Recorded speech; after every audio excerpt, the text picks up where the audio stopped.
good to be back down here. When I was coming in, I was trying to remember all the spots, and I could vaguely remember them, but I did notice some spots, but it has been growing a little bit.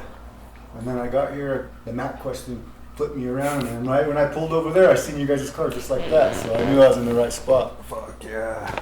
How long have you guys lived down here now? Damn, we've been living here quite a while in this area.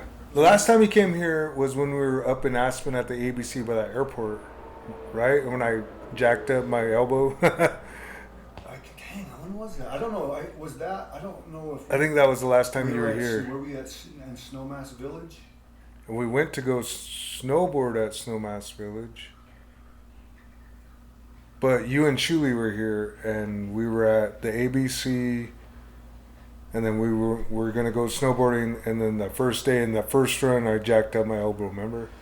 I do remember. Yeah. I had some footage of that, and it disappeared, in bro. that computer. It's gone, man. It's gone. I looked and looked and looked for that footage, and it's gone. So you're a lucky guy, man. Because I was like, dang, man. Because I remembered it, and I remember watching it over, and it disappeared. So when you first came out here, do they still do that thing where if tribal members are you tribe members, if they come down here, do they still give them a job or something like that, or do they not do that no more? Not really. That was kind of set up by individuals that aren't really here anymore, working and going to school here in the valley. That was Angie Chavano. Oh, yeah, that's right. Angie Chavano was going to school at CMC here in the valley up in Aspen, and she was working with the Aspen Skiing Company to coordinate that, what you're just saying, what you're talking about, the Utes coming here to work and kind of a tribal preference type of thing where they, work for the ski company. And that was something she set up, and when she left, it just kind of So you fell got apart. in on that? I got in when she was here doing that. That was a small little window, yeah. Wow. And I stuck it out. And I wasn't the only one. There was like 3 or 4 of us that came over with that. But I think it was disillusioned. It was a misinterpretation, misunderstanding of the whole thing. Because I think the Indians, including myself, that came over had this the wrong idea, like we were going to be treated like stars. We were going to be treated like worshipped as the original inhabitants of the Utes, like that. And there was a couple people that did kind of see it like that. But, this valley isn't like that. It's a worker bee environment, and American Joe worker doesn't care as much. A little bit, that's cool, but other than that, you're just some person, that's cool. You're Indian, awesome, really. But I need you to go over here and do this, do your job. And that's what the reality of living and working here is about. And myself, I knew that right away, having a background, like yourself, with firefighting and firefighting and shit like that. Other jobs, where you just grunt shit. You had to do the grunt shit. You gotta get dirty. You gotta get your hands dirty. You gotta do shit you don't want to do, but it's worth it. It's all worth it. Overall, it's in the bigger picture. It makes sense. It's worth it. You know what you're doing it for. That's how everybody is here. And then I already, kind of figured, okay, well, I'm going to do this new job, lift, I'm going to, do a bomb job, work hard. And I did. And I ended up my first year becoming like a lead at a lift. They gave me the reins. They put me in the driver's seat. And so that was cool. And that was because of my background of, working. And whereas my other fellow Ute people were all staying in the same condo up in Snowmass, they, didn't realize it was going to be like actual just work and living. And they were like, oh man, I have to get up early, I have to go to work, I have to go shovel snow at this lift, I have to go talk to people and be customer service. I don't want to do that. I want to be treated like I'm royalty. And it wasn't happening. They got disillusioned, and so they jetted. They lasted maybe a month, not even that. And they're like, I'm going back home. I'm going back to the res, going back to what I know. This is too uncomfortable, out of my comfort zone. And what also helped me out was just traveling, world traveling. I've been to Europe and, like performances, even though my native culture took me around the world sharing dances and what I grew up with, powwowing and everything like that. But I kind of was exposed to other cultures, other environments, and ways of living life that I saw. Some parts I liked, some I thought were just too weird.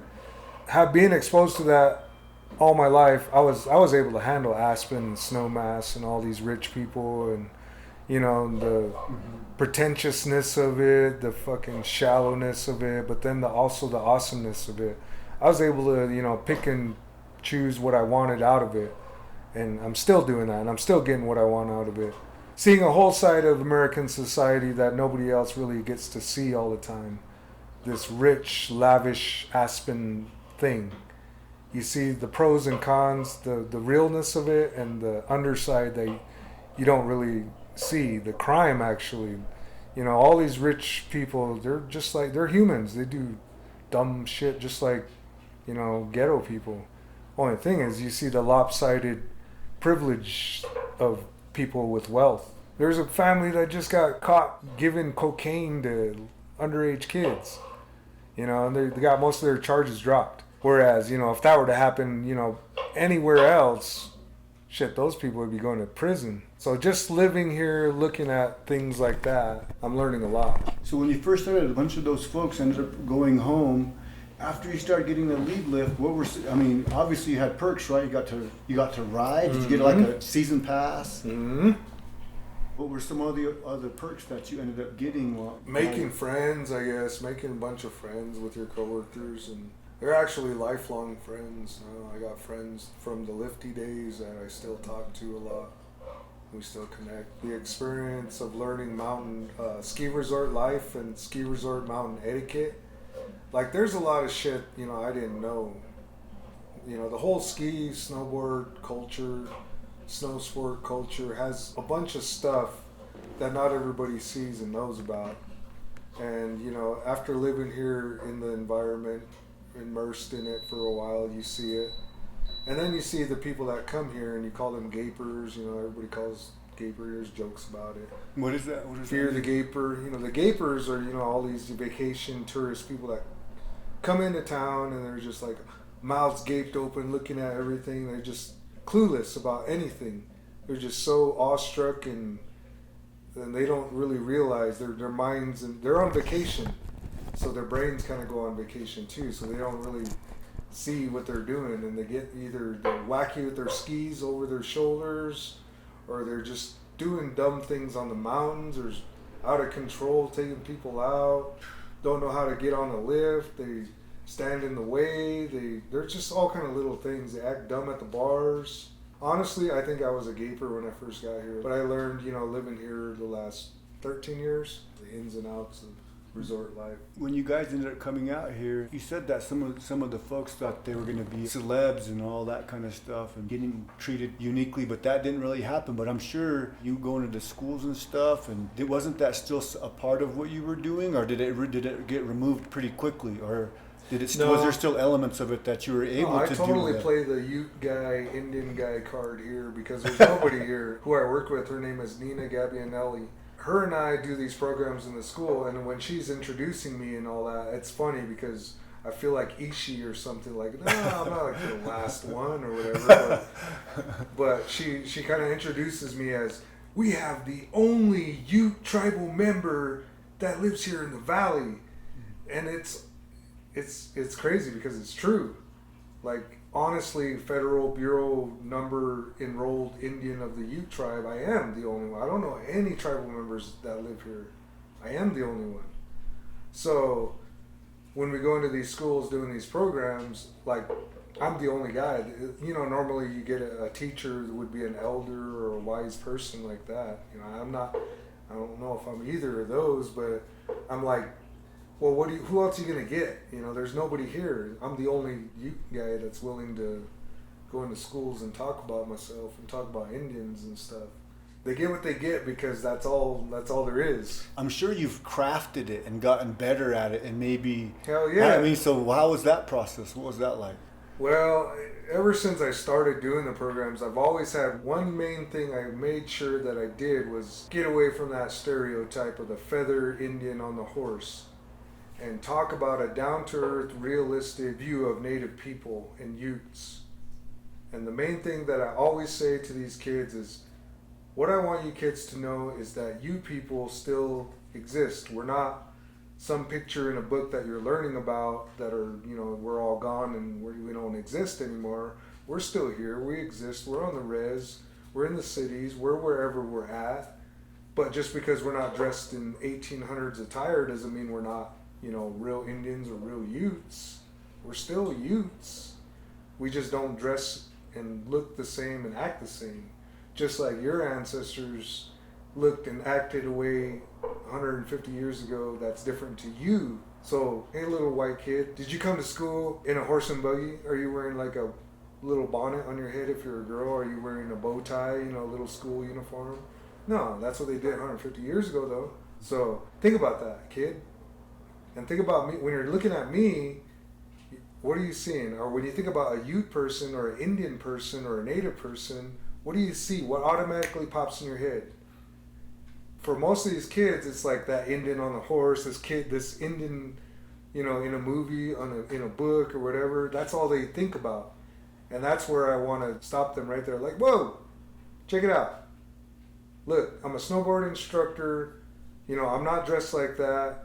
I'm dressed in everyday clothes. I didn't come here on a horse. I talk to them about that. And I say, look, here's a Ute bulletin. I show them a picture, or I show them a newspaper. And usually if I have a bunch, I'll just leave them with the class and the teacher so that I can really drive it home. Like, in that newspaper, do you see everybody, living, 1800s lifestyle? No. You see, like, you in a river basketball team. You see hunting. You see, like, everything normal. But, these are Utes. These are Indians. So I want you kids and you people, actually, teachers even, to get a good understanding, a down-to-earth, realistic idea of Native people and Utes living life modern, and also being a little bit unique with, we have our own culture, we have our own language, we have our own ways of living life that we still have from the 1800s, but it doesn't, look exactly like 1800s. Like I show them the bear dance instruments. Yeah, a long time ago we had to use bones and sticks for that. But today, look, I got a pipe. I get it at Lowe's. We cut them. That's what we use to sing bear dance songs. Does it make it not bear dance anymore because it comes from Lowe's, the instrument piece? No. The thought and the meaning behind the song is still there. It's still you. It's evolved a little bit. It's changed a little bit. I remember showing some of the clients at the treatment center, because they were doing some research on Utes, and they saw the bear dance and they saw the box. The box now, for the most part, is made of wood with a sheet tin metal top. Before they had that, what were they using? I've seen pictures and I've heard stories, and that's all I've got to go on.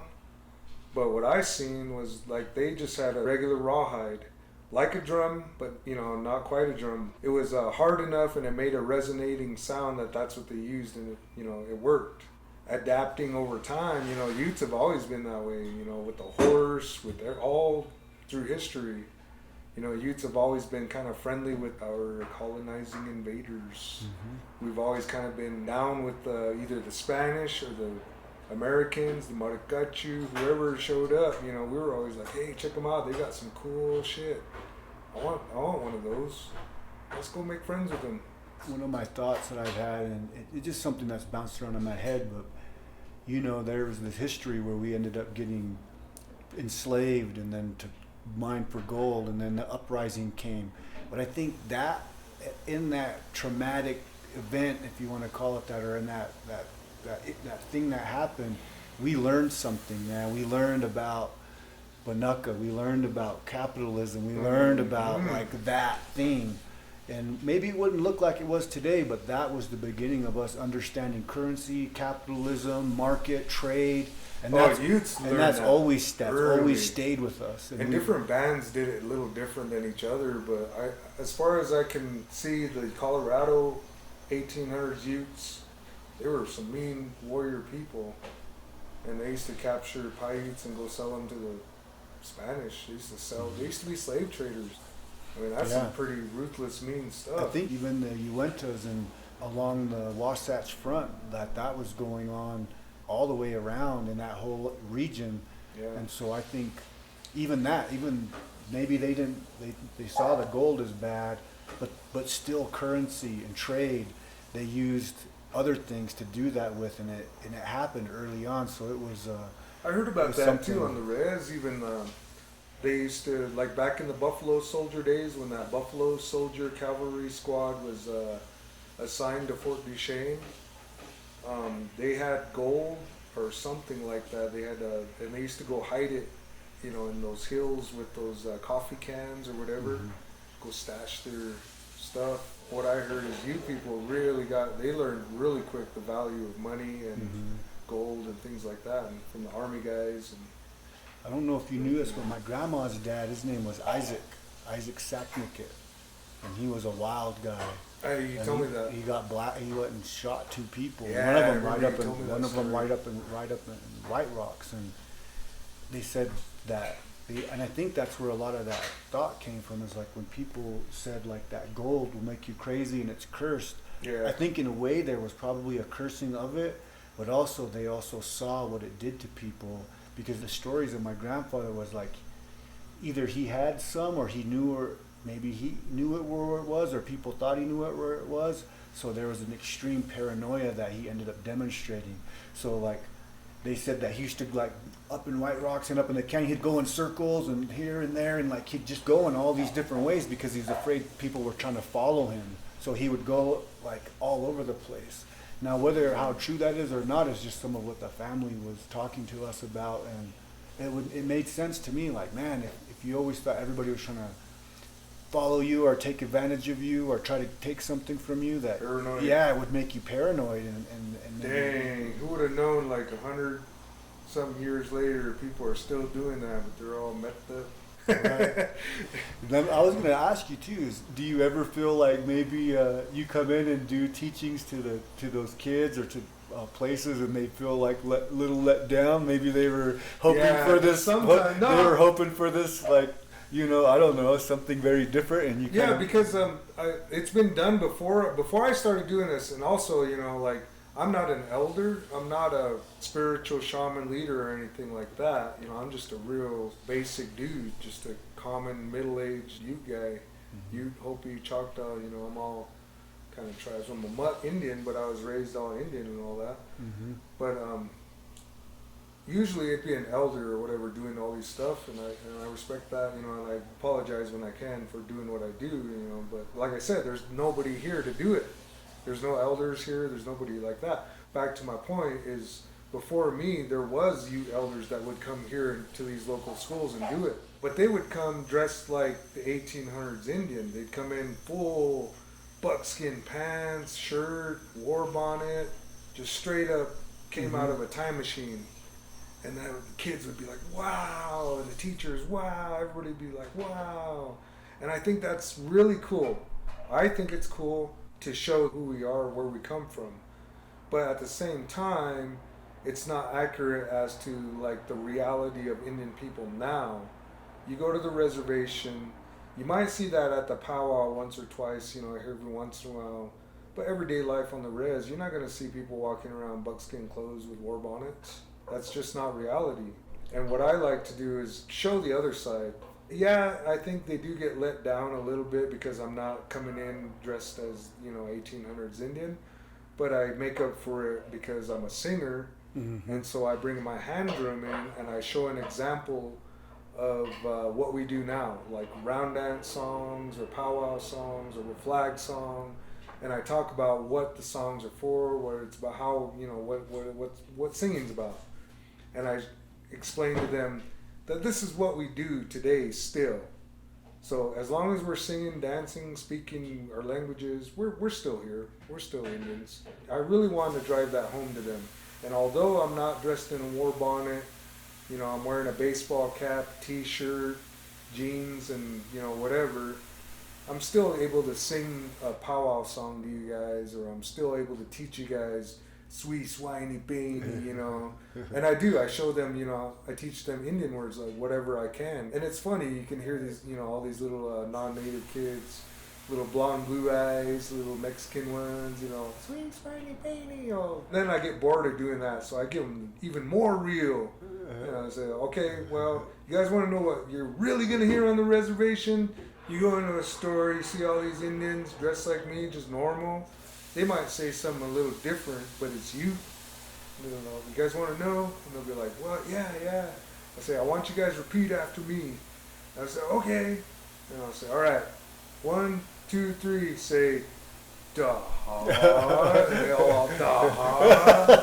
I was going to ask you about that. I was going to ask you, like, I say, okay, now that's what you're going to hear. Now say this. And I'll say, 1, 2, 3. Anio. And then the little kids, Anio.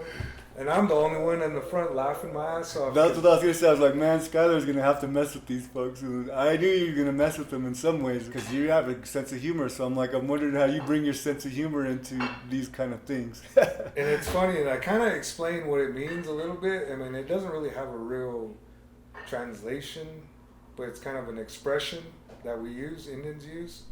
And I show it to them, and I explain how to use it, and then they'll look at each other, dahad, and I'll be the only one cracking up. They look at me, why is he laughing? And I'm like, you guys are cool. Yeah.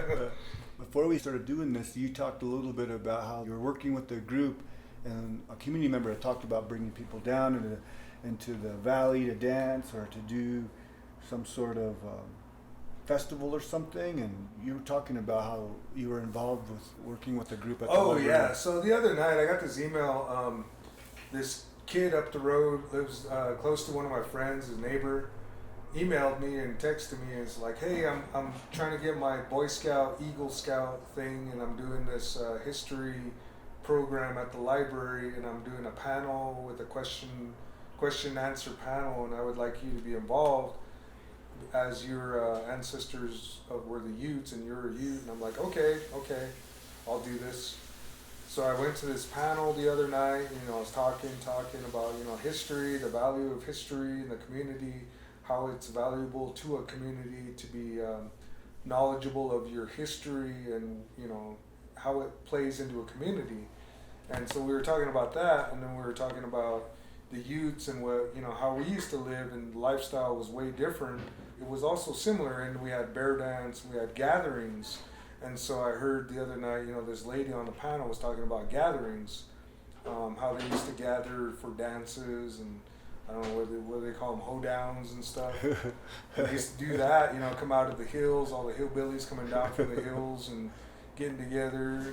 So I built on what she was talking about. I said, yeah, Utes did the same thing. You know, we had bear dances, though. It was just different, but it's the same basic thing, a gathering of people, you know. We did ours in the spring when the seasons changed because it was getting warmer. You can move around again. You know, it feels good, you know. So gathered for the bear dance, get together, 4 days of it, you know, laugh, enjoy each other's company, put aside differences, a healing way. And I explained a little bit of that to the people on that panel and in the audience. And then I explained how we did an exhibition one year, a few years ago up in Aspen. And I threw that in the air and someone caught it and said, hey, we should do that here. So that's still up in the air right now. It might actually be something down the road. Maybe next year or so we might do here in Basalt. So sharing a little bit of a fun dance, a social dance of the Utes, I think is a very cool thing because it's, everybody talks about healing that, you know, bad animosity we might all have, you know, Indians versus whites or whatever, you know, healing that, you know, how do we heal this historical trauma? How do we heal this whatever? That right there, having a Ute bear dance, you know, sharing that culture, I think would be the best way for me personally, my opinion. So I threw that out there, and it was well received. And now I think I have a pretty good idea of how Indians are going to react, because being involved with bear dance my whole life, we put on that bear dance exhibition a few years ago. The people that came to that always ask me every year, when are we going to have another bear dance over where you live? When are we going to have another bear dance over there? When are we going to have another bear dance in Aspen? I'm like, that was just kind of a one-time thing. Oh yeah. When was that? It was like 2013 or I think it was 2013. Wow. It wasn't a full out bear dance. No, It was pretty. It was like a demonstration. 2 days. Oh, that's still pretty. That's more than I would have thought. And people see the youths that actually came on their own to participate and enjoy that. They felt like it was a real bear dance. That's cool. And see, and then I didn't want to step on toes of the Southern Utes, the Ute Mountain Utes, the other bear dance chiefs of the Northern Utes. You know, each one's got their own little unique little difference from each other. Well, and I didn't want to say, well, it should be done this way. Well, it should be done that way. Well, if it's a real bear dance, the crow's got to be this way. I didn't want to step on toes. So I said, you know what? We're not going to have like a real full-on bear dance. We're just going to share a quick exhibition. So that's why I called it a Youth Bear Dance exhibition to kind of get around, you know, that whole, well, you got to do it this way, you got to do it that way. So we're just kind of all inclusive with everyone. And I did include everyone. I included Matt Box, Eric Wells, Terry, you know, everybody from all the bear dances. Dude, it's such a great idea. I got everybody together to come to Aspen, Colorado, put on a bear dance, and everybody had a good time. It was successful in my eyes. Uh-huh. What made it more successful to me was it was Indians coming together in a place that's not Indian anymore. Still enjoying what we do, a Ute bear dance. Wow, you know what? In a way, man, it trips me out because you did exactly what the bear dance really is meaning to do, though, right? Even like in Provo Canyon, it was like all the bands would gather, descended down to there, and then you brought not only just the bands, but over here you brought the Southern Utes, the Ute Mountains, and the Northern Utes, and brought them down White here. Mesa Utes, yeah. White Mesa Utes too. And everybody had a good time, I thought.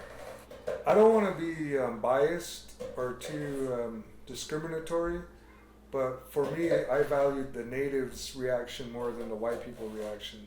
I value the white people reaction as well because it also opens their eyes to who we are, and it's a sharing of cultural exchange, I guess. Because you got the natives coming here seeing a different side of American white people life from whatever, you know, they're coming from. You know, you got the border towns and what they deal with, you know, with the non-natives there. Coming here, seeing a different side of non-natives, the resort culture, the ski culture, the mountain town culture, the outdoor recreation thing that they got going. It's its own little thing here. And then at the same time, those people seeing what Indians do and actually being able to participate with Indians and Indians participating with white people, sharing something together, sharing a laugh, sharing a smile, sharing something where we can, you know, walk away friends with a better feeling towards each other instead of a separation, more of a togetherness, I guess. Do you think what you're just expressing right now is something that you've always had, or is it something that's grown since you've lived in this area? It's grown, definitely grown. Moving here the first time, I was super resi. And it took a while for me to open up, you know, to different ideas, different ways of living. And I've changed, I guess. I've grown, I would say. Having an open mind really helps. First, coming from the res here, I did bring a lot of that res mentality a little bit. And it was just hard to change away from that because you're so conditioned and used to living life a certain way, like on the res and fast food and coming to the resort kind of Aspen town, like, oh, it's supposed to be classy and all that. It was different. Cost of living's way different. You gotta get used to paying extra amount for things you would pay way less on the res. That, I think that is probably the biggest challenge, I guess, for people coming from the res to an area like this, just getting used to paying more, I guess. What would you say the average cost of a 1-bedroom, 2-bedroom apartment would be in this area? And it's the valley, right? They call it the valley. Aspen to Glenwood Springs is kind of like this valley, the Roaring Fork Valley. That's what everybody in this community kind of calls it. To me, it's an urban environment that geographically is stretched out in this valley. Like if it was a flat land area, we'd have a city here for sure, a big ass town. But because of geography in this valley, everybody's kind of stretched along this valley up and down from Aspen down to Glenwood, and you got Aspen as the higher up billionaire area and Glenwood as the more normal middle class area. And when we live in Aspen, when I used to live in Aspen, everybody kind of looked at Down Valley as DVT. People live Down Valley and Basalt to Glenwood as DVT, Down Valley trash. Dang. So that's just the weird thing that they got going here. But you know, somebody else pointed out to me, it's UVT too, Up Valley trash. It's just a mentality, I guess. In this area, what would you say the average is? Okay, so in Aspen, like a 1-bedroom studio or whatever is like gotta be 2,500 a month, somewhere around there. If I looked it up, it's somewhere close to that. 2-bedroom, you're looking at 3,000, 27 to 3,000 a month, and we're like Mid Valley now, and we're paying over 2,000 a month for this little 2-bedroom. So that's just rent or lease or whatever. What were the stages you did lift? Then you moved up to different things, and now you're a snowboard instructor, right? Yeah, part-time. So how long did it take to get to that place? Did you just have to become a shredder, or did you have to know people, the industry, work with different companies and stuff, or did you start shredding and they're like, oh, this guy can help people learn? How did that work? No, like I said, I think I was a gaper when I first got here. I'll admit it. I was a gaper, Indian gaper guy. But learning just mountain etiquette, learning the just basic lowdown of resort living, was something very valuable. And like I said, lifty life, that gave me time to practice snowboarding a lot every year until I felt I was good enough. And then I saw everybody, moving over to snowboard school, ski school, and I thought, that looks like something I might want to do. So I just applied for it and ended up getting in there. And that's what I've been doing the last, I don't even know now, at least 6 years or so. Everybody in this valley, if you're not a millionaire or billionaire, has at least 2 jobs, maybe 3 jobs. People. Myself, I'm lucky that I'm from a per cap tribe, so I got that going for me, and that gives me the flexibility of time to have 3 part-time jobs that I do. So I'm not just doing the 1 part-time job. I got like 3 other jobs, and they vary different times of the year. Some parts of the year I work more at this job, some parts of the year I work more at that job, and then I do the school things, and then I do some volunteer work, stay connected with people that can do stuff. You worked in Park City too, right? Yeah, I worked in Park City one season. I remember that. You were driving a bus, 2004. Right? Were you driving a bus? Yeah, I drove a bus, transit bus. What did they call that bus? Did they have a nickname for it? Well, no, the shift you work. If you work the late shift from where you end your shift at 2 or 3 in the morning, that's the Vomit Comet. And they call it here the same thing. If you ride the Vomit Comet, that's the 2 o'clock bus ride after the bars close and stuff. Could you tell a difference between Park City atmosphere, life, like ski, snowboard culture, and it's similar? I think it's similar everywhere. Like all ski resort towns, I think have a similarity. High cost of living, ski bum life, and knowing what's what in the ski industry, snow sport industry, on the mountain life. That term gaper is used everywhere, not just here. Park City, the only difference was the state thing. Utah state thing was the only thing, but it could totally be a Colorado town, I think. But you got your basic thing. You got your J1s. You know what J1s are? Mm-mm. That's the work visa people that come from South America. Oh. Was that like the Brazilian crew Brazilians, that when we came last time? Yeah. They all come from, and they're not poor people. They're coming from well-to-do families and environments. So their summer is our winter, and our winter is their summer. So they come up here because it's their summer down there, and they work. And there's a lot of them that work in these resorts. And I thought about it when I first moved here as a lifty. I was thinking, why do we have all of these RGs here? And I thought, we could have this is something Indians could be doing. And I thought about that, but now that I look back, I don't think it would work out that well. And I actually heard about something happening once, I think with Vale Resort. I think it was Beaver Creek or somewhere. They had a bunch of Lakota people go over there and work as lifties and stuff, and I heard it really didn't work out very well.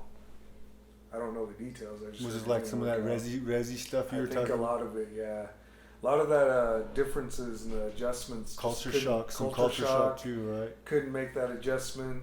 It just couldn't. It's too far out of the comfort zone. I had this conversation just a couple of days ago. I don't know who I was talking to about it, but I remember when I first left home, my biggest shock probably was at Haskell.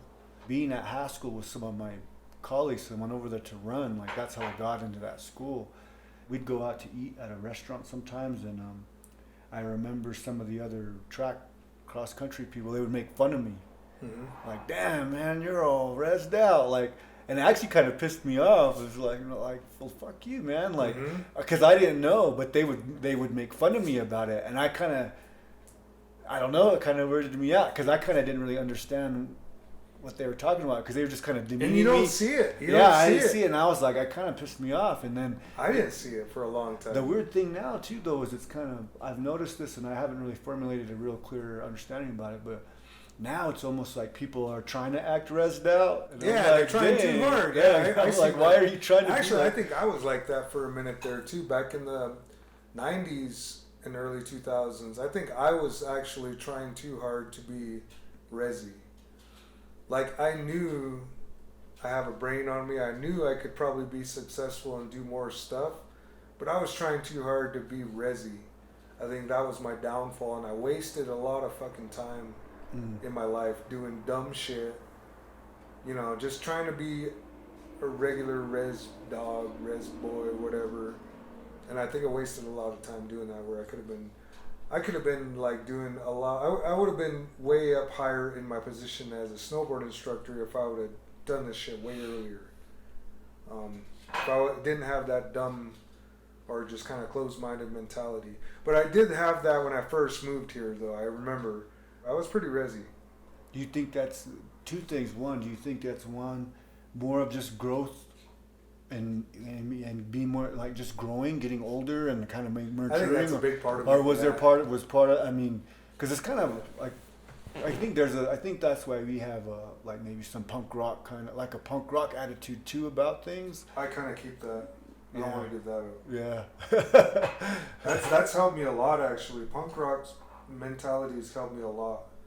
Questioning things and looking at things from a different angle, a defiant angle sometimes. Sometimes, thinking it's helped me think outside the box on a lot of issues and things, in all aspects. Like, it's really, and because of that, I see the value in it. And that's why I don't want to really give that up. My wife doesn't always agree with my music choice in the car, but I'm like, I gotta hear this. I gotta hear this. Get shut down every once Sometimes, in a while. every once in a while, if it's really intense, I'm like, okay. But for the most part, she has to listen to my music. When you think about that punk rock mentality, because I mean, how did that impact you as being the bear dance chief? Like, when it got turned over to you. Honestly, I wasn't ready. I don't think so. I think I was too young. But it was really pushed on me and pressured. It was just a lot of family, a lot of people. And I just didn't like that pressure and that. I didn't want to have that responsibility yet. Like, I was too young. Like, I don't want to be that yet. I want to, do crazy shit. I want to do fun stuff. I want to do, dumb shit, actually. I want to be, dumb a little bit. I want to, make mistakes a little bit, I guess. I want to be able to, learn from things like that. I want to experience these things yet. And if you guys, want me to be put me on this pedestal of, all this and that, I didn't like that. I didn't like getting pushed into being a bear dance chief right away.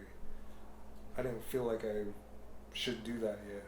But the punk rock thing, it helped me by seeing things from a different angle and not just going with the flow, with the popular thing, with the way it's always been done. I mean, yeah, the main things, yeah, especially the spirituality part of it. Yes, of course, do that. But do we all have to wear cowboy clothes? No. Do we all have to, you know, act a certain way? Yeah, of course, don't dance with your relatives. You know, that's a reason. But why? Well, let's learn why. Let's question it. Why? Who wants to know why? Mm-hmm. I want to know why. Let's ask. Let's see what happens if I, you know, go against it a little bit. Okay, I did. Somebody said something. Now they're explaining why. Okay, now we're learning. So sometimes just that a little bit of defiance or a little bit of rebelliousness helps move some learning and teaching. It makes that happen where it wouldn't happen. Me kind of being thrown into that bear dance chief role and making mistakes with it in the beginning, I forced a lot of people to speak out and say, hey, Skyler, you're doing things wrong, or you're not supposed to do that, or, you know, like, why, what, wait, and then they explain it to me, and okay, I'm learning. This is actually helping me in the long run, in the bigger picture. Okay, there it is. That's where some of that punk rock stuff kind of helped, I would say.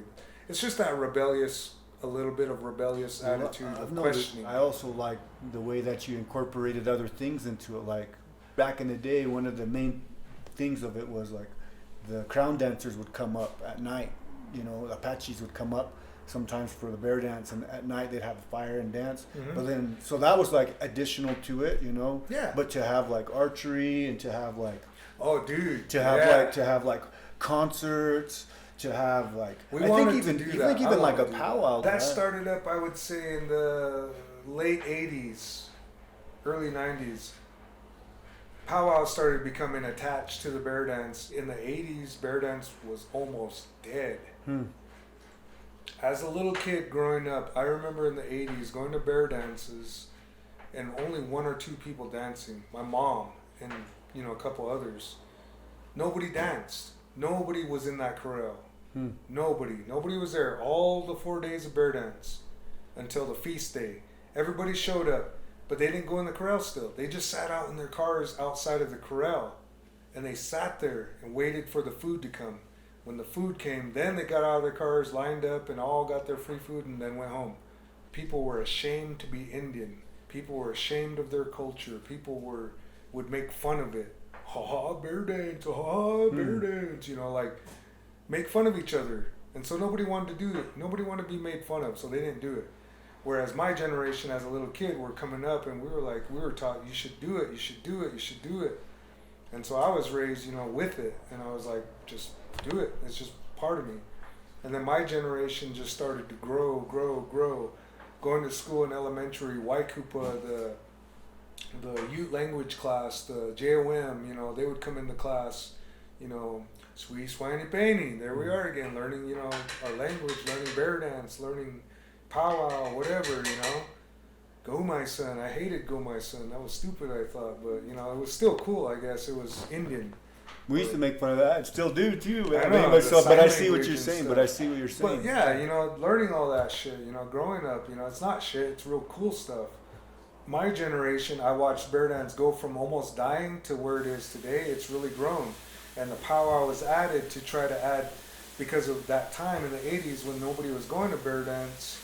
Well, how do we get people to come to bear dance? Let's put a powwow. People are really into powwow. People are all going to these powwows. Well, let's put a powwow with bear dance. That'll put people in the bear dance, you know. That's a good thing. So they started doing that. And then now it's a normal thing. But it's gotten to the point where everybody kind of thinks that it has to be that way. Oh, bear dance, you got to have a powwow with it. You know, like, that's become the new tradition, I guess. It's not really a tradition, it's just a new thing. And so, once again, you know, like when I was thrown in that position, like, we don't have to have a powwow every time. You know, we can bring people to the bear dance in other ways. Archery, horseshoe. Yeah. And I think I was the first one that had that idea, and I brought it there to Randelette Bear Dance. And then after that, now I see it. I see the powwow doing it. I see other bear dance doing it. I'm like, oh, cool, awesome. You know, I changed it. I feel I feel like I had an influence in changing. I think you did. The way things happen. I think you did, and I think even though it was, this is my personal opinion on a lot of things. Even like what you're talking about, feeling not ready, not really wanting it. Sometimes I get nervous when there's someone who is bidding for, oh, I want to be the next Sundance chief, or I want to be that, I want to run that, I want to take over that lodge, or I want to take over, you know, these things. And that's good. We want that. But sometimes it's the people that are kind of a little bit hesitant because they know the responsibility, they know the criticisms, and they question themselves. And I think the questioning of yourself is really important because that means you're reflecting on yourself. If I'm ready, and I think that's a good thing. And so even you going in and bringing in all those things, and I think has changed that culture in many ways. And you know, we're not just bringing in new stuff like the archery; those are sport games and stuff. Like we're putting in with activities with the bear dance. They're not all new things. Like some things are things that they did long time ago, like that turkey dance contest that we have at Randalet.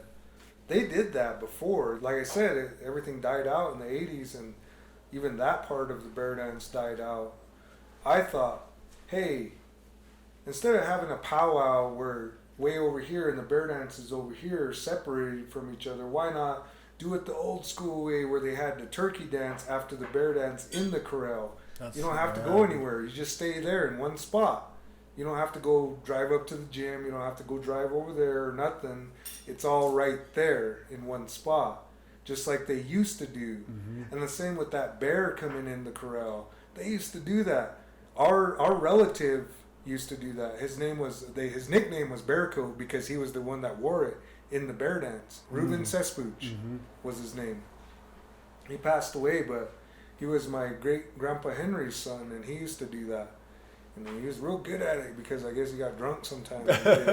You know, and that used to be a part of, you know, bear dance back in the day. You know, people used to get drunk. And so it wasn't really this big spiritual ceremony. Like some people look at it that way.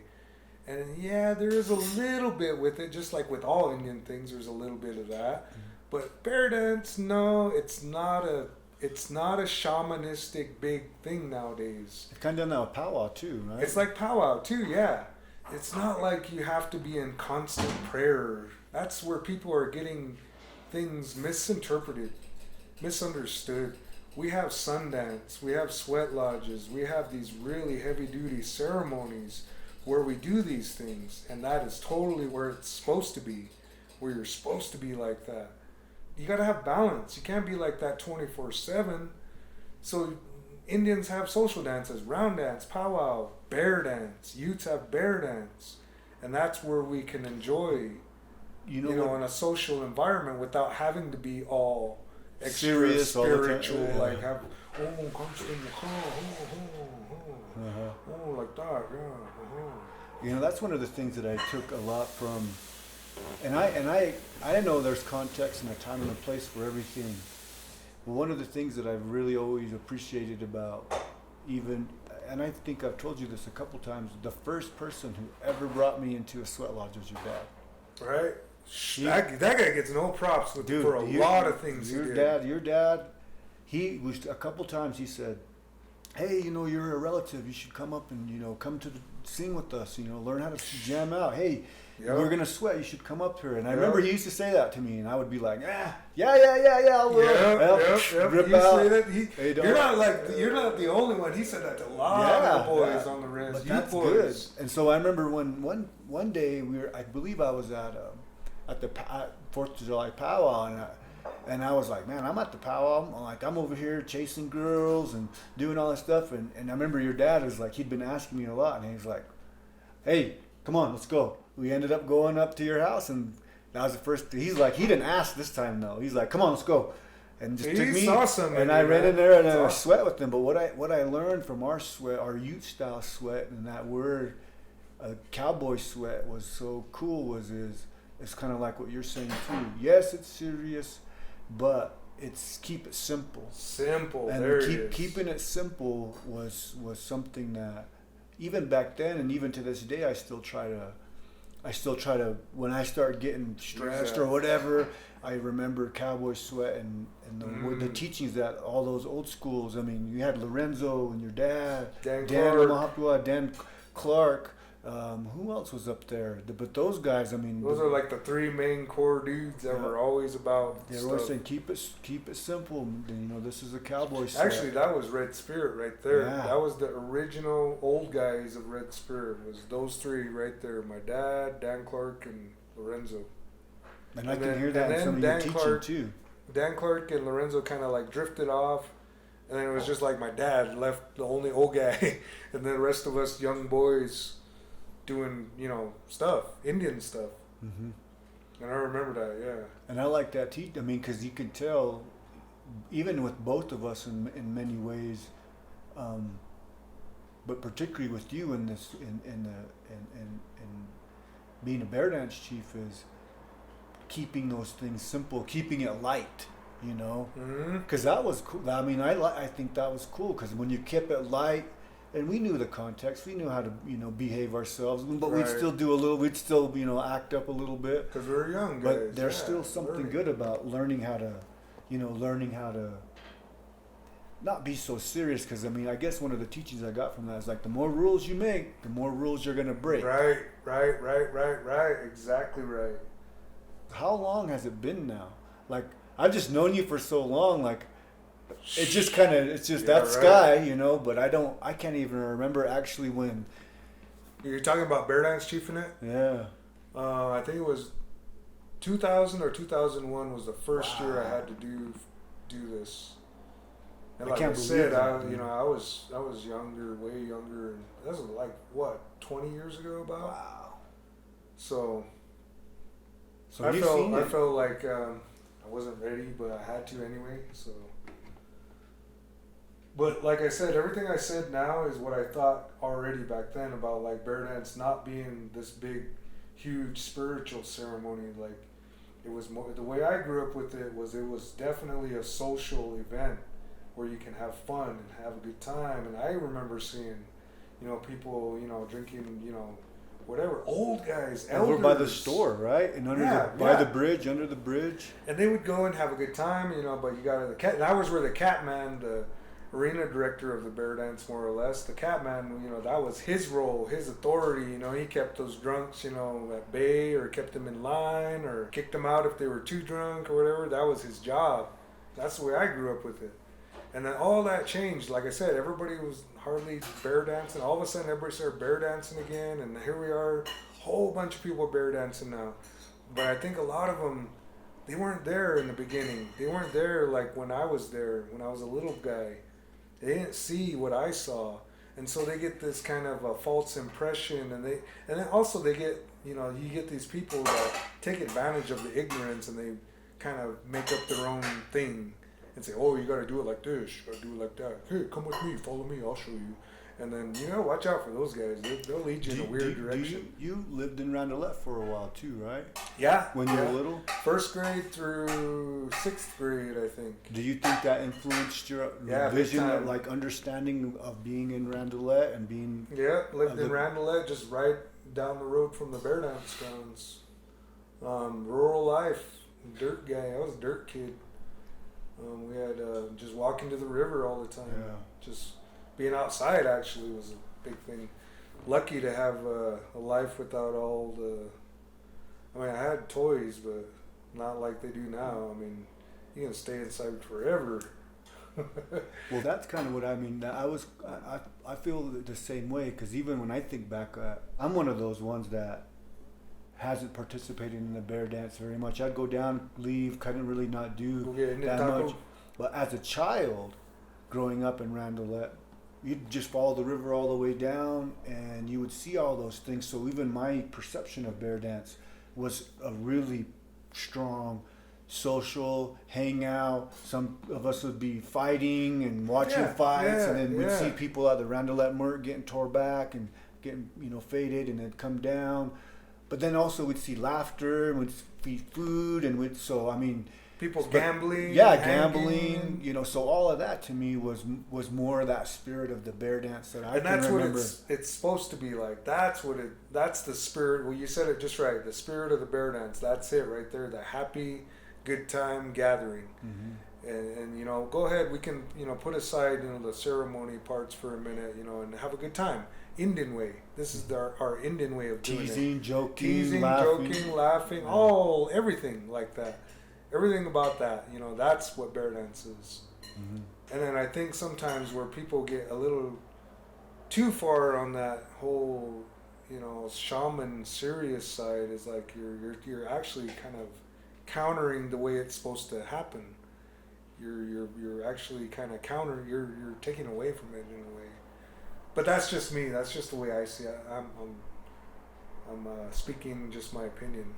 Do you envision seeing the Aspen maybe expanding it to more of not just a bear dance exhibition? This town that I talked in the other night, Basalt, they're actually talking about we should do this here in Basalt now, like we did in Aspen.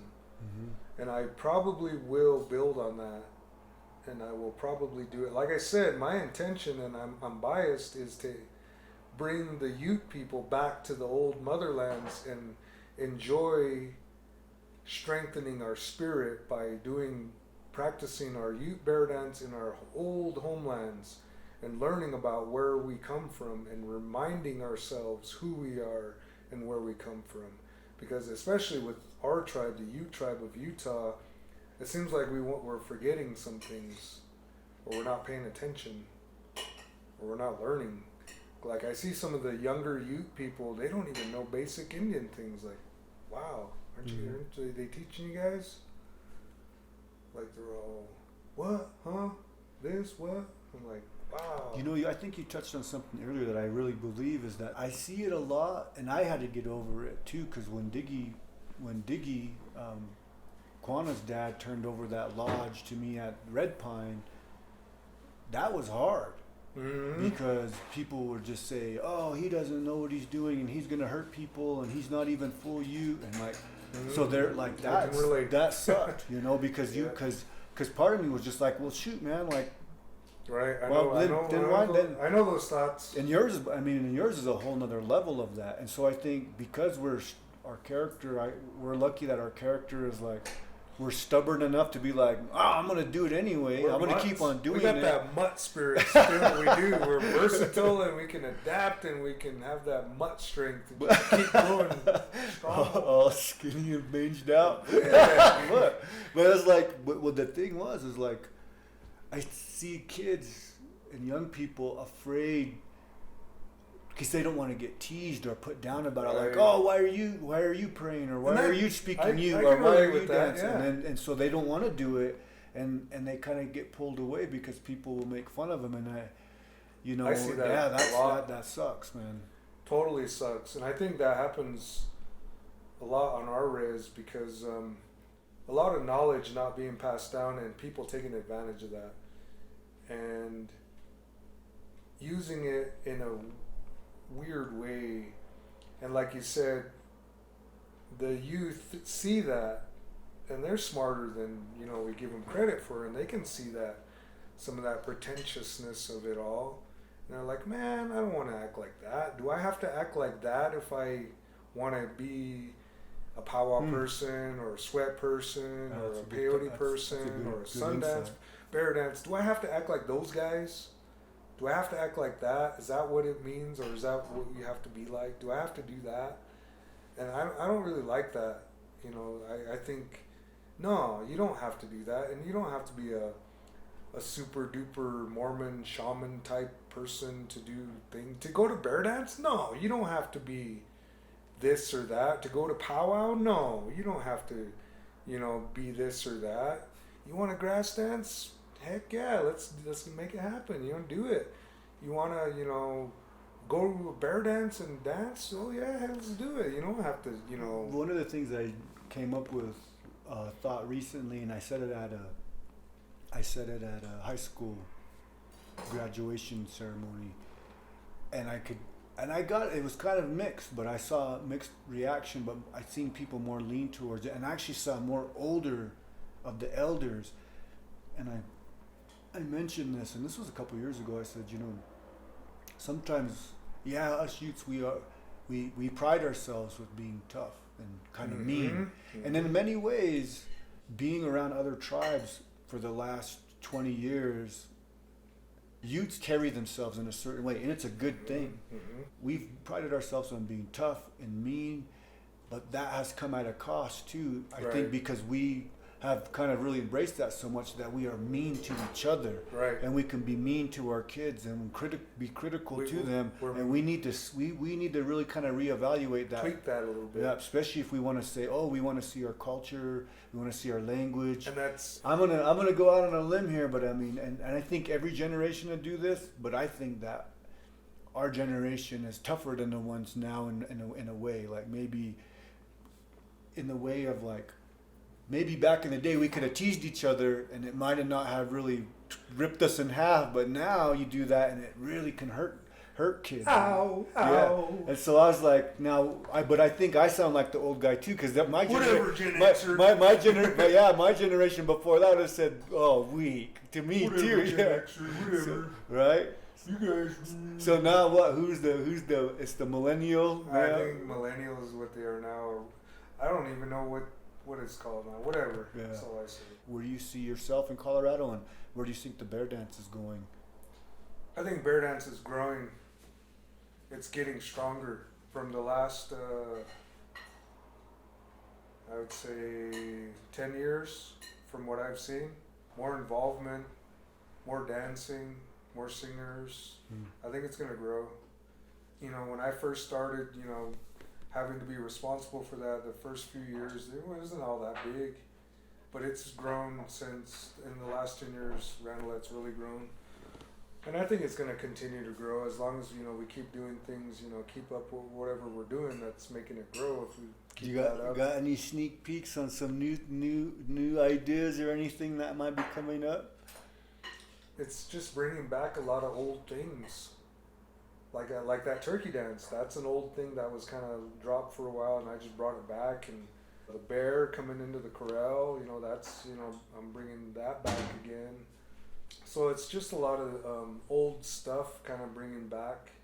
It's true what they say of elders being wise and having very valuable information from when they were young. Because the last bear dance last year at Randolette, I talked with our friend, Vern, his grandma, Gladys. And she was, came up to me, hey, and she was all like, she knows I live over here in Colorado. And she goes, hey, that's me too, she said. She's an elder, she's an old lady. And she goes, when I introduce myself and I say who I am and where I'm from, I say I'm from Colorado. Even though she lives there on the res, in her mind, her people, the Ute people, what band she's from, we're from Colorado, she says. And she reminded me of who she is. She said when she was a little girl, she grew up down in Bitter Creek, which is the southern Uncompahgre extension. Nobody lives there anymore. But there was the Ute people that lived there, and they were having bear dances down there. They brought it from Colorado when they had to move. And so they're doing their bear dances in the spring like they always done. She reminded me what I had heard from Grandpa Henry and them about the bear dance and how it looked and what they did. And she reminded me, and I said, yeah, that's right. I remember that. I remember hearing this. And so what I'm doing is trying to implement some of that stuff in the Randolette bear dance, those older ways. Bringing the bear back, bringing the turkey dance back. How the corral's made, and bringing some stuff back with that. Sneak peek. Okay, this year we're changing the corral. All these years we've been using cottonwood trees, and then we ran out because of invasive species, non-native plants. No more cottonwood trees. Can't use that. Switch to aspen trees. We don't want to chop down our forest. Well, okay, guess what? Uncompahgres used to have a cedar corral. Ooh. So this year we're gonna switch back to cedar. That's the original way. Wow, that's gonna be cool. It's going to be the original way the Uncompahgres had bear dance, with a cedar corral. The only reason they switched was, and it makes sense, when those Ute people moved from Hill Creek to Randelette and Ouray, they were on horses and wagons. They weren't in 4x4 trucks and flatbeds. So when they moved, life was harder. To move from one place to another, it took forever on a horse and buggy. In Randelette, how many cedar trees do we have there? Ouray, how many cedar trees do we? We don't have any cedar trees. So we can't make that bear dance corral out of a cedar tree anymore. Because in those days, 100 years ago, you just couldn't. You'd have to go a long ways to get a cedar tree, and they had horse and buggy. Nah, that's too hard. Let's just make this corral out of what we have here in Randelette and Ouray. Cottonwood trees. Hey, we'll use these young saplings. Do it this way. And they probably had, some spiritual things they did with it, but that was, why they did it. Is that a functionality too? And it's function-wise, it makes sense. Common sense. That's just why it changed. And so now, flash forward 100 and some years, we're in 2020. We have, electric trucks, we have flatbeds, we have all these modern conveniences.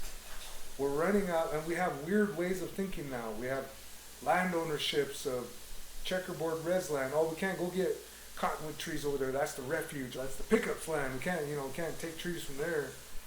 And then so it's just all thinned out. All Russian olives grow there now. No more trees there. So everything, landscapes changed. Everything's changed. We can't do it. It's just non-sustainable. Hey, that's the new word. Non-sustainable now. We can't do it. It just doesn't make sense. So what makes more sense to me is just to go back to the old school way of cedar corral. And I think that's what we're doing this year. And it's going to probably change.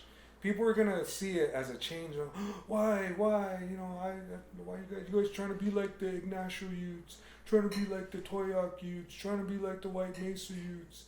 And that just shows their ignorance of, where this all comes from and who we are. And they weren't taught things. It's not their fault. They just weren't taught. You were destined in this in ways, and that might sound crazy, but for this. And I heard it even in the Sioux ceremonies that I go to every year, every summer. But then also our cool Uncle Royce Curry. In both of those places, they were two different times, two different things were going on, but they both had a teaching, and they said the ceremonies or these gatherings, if you want to call it that, they're all they're alive. And what does it mean to be alive? It means that you change. It means that you change, things change, you grow. All these things are different, he said. But the one thing about the ceremony, he goes, new people will come in, younger people will come and take them over, or new leaders. He said, but the one thing that always happens and will always happen is that it'll make all those changes, but it'll always come back to where it was at the beginning. It's the cycle. And he said, and that happened. And again, it was cool to see the Lakota relatives talk about that over and over, but even more on one year, because they got new leaders, because it was like they had same leaders for a long time, like 8 years. But they said every 4 years, we just had it because of the issue, but every 4 years they change out all the leaders to keep it fresh, and it's going to change, and it's because that's what happens with life. And then I remember Royce was talking about the same thing. He goes, yeah, man, you guys are going to start running these sweats and doing Sundance up there. And he goes, and you know what? You guys are going to change them. And all us old guys are going to get all mad and say this and say that. And he goes, I remember when I was young, I remember these old guys arguing in front of me. And they said, look at you. You're not the same as you was 10 years ago. You're all different. And he goes, that's what's going to happen with these two. So we can't always be afraid. Listening to you kind of reinforce that teaching that those people were saying. So the sacred circle. Sacred circle, man. So I think Indians didn't even know how to make wheels. No, just kidding. All right, that's that. All right, cool. Thanks, man.